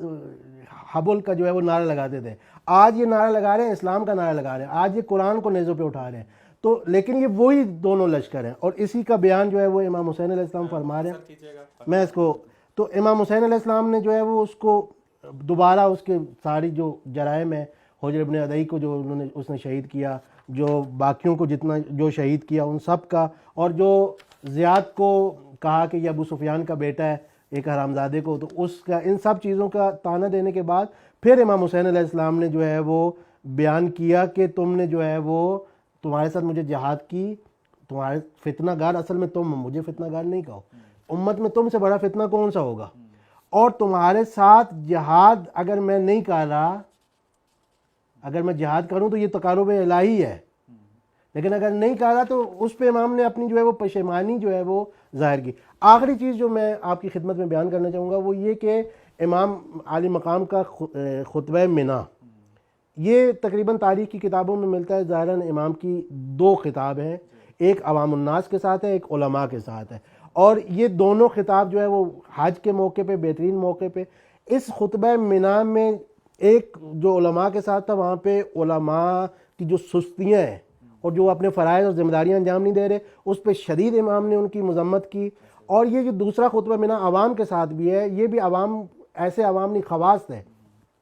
خواص اس میں تابعین تھے، اصحاب کی اولادیں تھیں، اور بہت سے تقریباً 1000 افراد کو امام نے اپنے خیمے میں بلایا، اور وہاں پہ اہل بیت بھی تھے، سارے تھے، بنو ہاشم تھے. وہاں پہ امام حسین علیہ السلام نے معاویہ کے، امیر شام کے مظالم بھی بیان فرمائے، اور ان مظالم کو بیان کرنے کے بعد جو ہے وہ اپنی جو اہل بیت کی جو جائیگاہ تھی، ایک امام کا جو مبارزے کا وہ تھا، یہ اپنی جائیگاہ بیان کرنا، اپنا مقام اہل بیت کا بیان کرنا کہ امام کیا ہوتا ہے، امام کے مقام کیا ہے، وہ مقام بھی بیان کیا. اور پھر اس کے بعد ساتھ یہ بھی فرمایا کہ یہ جو چیزیں میں بول رہا ہوں انہیں لکھو ساتھ، لکھ کے تم جو ہے وہ جاؤ، پہنچاؤ ان کو، اور دیکھو جو قابل اطمینان ہے ان لوگوں تک پہنچاؤ. ایک ایک چیز پر، اہل بیت کی ایک ایک مقام پر، ان کی شان میں ایک ایک حدیث جو بیان ہوئی تھی، ان سے اعتراف لیا. یا وہ تھے، انہوں نے کہا اصحاب کی اولادیں تھیں، انہوں نے کہا کہ ہم نے اپنے باباؤں سے سنا ہے، ہم نے محدثین سے سنا ہے، ہم نے اصحاب سے سنا ہے، اور ان سے اعتراف لیا، اور پھر کہا کہ ان کو پہنچاؤ بھی آگے. اس سے بھی پتہ چلتا ہے کہ امام کا وہ جو تشکیلاتی نظام تھا وہ اتنا قوی ہو چکا تھا کہ جس تک اب 1000 افراد کے ذریعے کم از کم، وہ بھی کہاں پہ، حج کے موقع پر، وہ پیغام کہتے ہیں کہ ان کو لکھو، لکھ کے آگے جو ہے وہ پہنچاؤ. بہت شکریہ آغا. وقت کے دامن میں گنجائش بالکل نہیں رہی ہے، اور شکر گزار ہیں آپ نے تشریف لائے آپ اور مطالب جو ہیں وہ بیان کیے. ناظرین، آپ نے دیکھا کہ اس سوال کے جواب میں کہ کیوں امام حسین علیہ السلام نے قیام نہیں کیا، اور قیام سے مراد جو لی گئی تھی وہ تھی کہ امام حسین علیہ السلام نے کیوں مسلحانہ قیام نہیں کیا. تو اس کے اندر جو ہے اس زمانے کے شرائط کو بیان کیا گیا، امیر شام کی جو شخصیت تھی اس کے اوپر گفتگو کی، اور پھر یہ مطلب بیان کیا کہ امام حسین علیہ السلام نے اگر مسلحانہ قیام نہیں کیا تو اس کا مطلب یہ نہیں ہے کہ امام حسین علیہ السلام ساکت بیٹھے رہے اور الہی وظیفہ کے جو امامت کے کندھے پہ تھا اس کو ادا نہیں کیا، بلکہ انتہائی خوبصورتی کے ساتھ اور مختصر انداز میں بیان کیا کہ امام حسین علیہ السلام نے کون کون سے اقدامات کیے امیر شام کے زمانے میں، کہ وہاں پر خطبہ منع کے اندر علماء کو جو ہے وہ بصیرت دے رہے ہیں، ویسے جو ہے وہ تشکیلات درست کی ہوئی ہے اس کے ذریعے عوام کو بصیرت دے رہے ہیں، اور جتنے بھی ظلم ہو رہے ہیں اس کے خلاف اقدام کرنے کا جو ہے وہ کہہ رہے ہیں. حتیٰ جب یزید کے جانشینی کا مسئلہ آیا تو صریح انداز میں اس کی مخالفت کی اور دوسروں کو بھی اس سے آگاہ کیا. تو یہی مبارزہ تھا، یہی جہاد تھا، اور یہی قیام تھا کہ جس کو امام حسین علیہ السلام نے اس زمانے میں تشخیص دیا تھا. انشاءاللہ دوبارہ آپ کی خدمت میں حاضر ہوں گے، تب تک کے لیے اجازت دیجیے. والسلام علیکم ورحمۃ اللہ وبرکاتہ. اٹھو اے درد کے مارو، اٹھو غم کے گرفتارو، اٹھو حق کے پرستارو، اٹھو شہ کے آزادارو، اٹھو اے عزم کے تارو، اٹھو ہمت کے سیارو، اٹھو اے صبر شبیری کی جوہر دار تلوارو، آزادارو آزادارو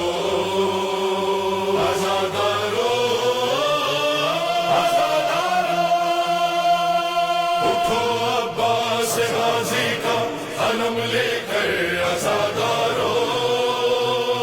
آزادارو آزادارو، اٹھو عباس غازی کا علم لے کر آزادارو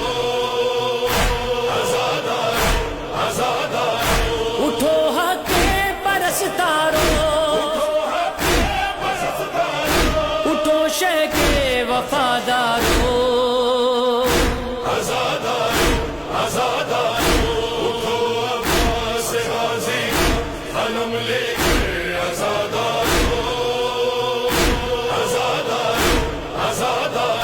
سنو حل من مغیث کی صدائے شاہ آتی ہے، صدائے العطش اب بھی یتیموں کی رلاتی ہے، ابھی بھی کربلا ہر روز یوں دہرائی جاتی ہے کہ ہو مرغد میں بھی گری